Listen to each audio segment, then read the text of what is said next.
decidi para Suécia bastante tempo com o nosso departamento de training, de formação.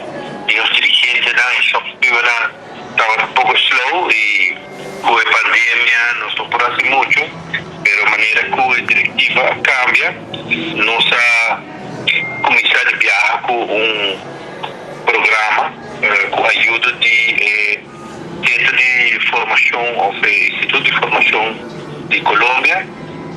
Nós põe o programa de outro, Camila, que nós vai mandar 3 grupos.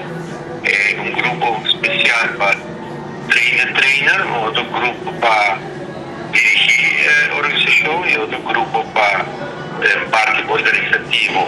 Também nós temos parte de negociação de contrato não coletivo e comunicação com o meio moderno.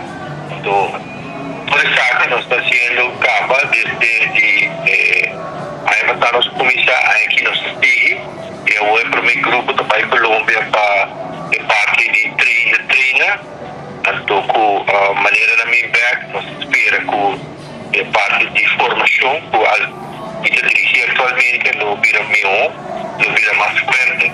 E para nós treinos Shopsteward, nós dirigentes, equipe de relevo com o FDMST para o futuro e também com o serviço de FDA, a operação nós temos que era optimal e com nós temos mais membros e traz mais satisfeito.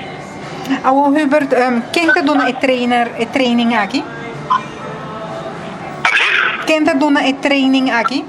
Training aqui, primeiro também dona parte chiquito, mas também está demanda bastante de sindicalista na Colômbia e par de gente de universidades de Colômbia.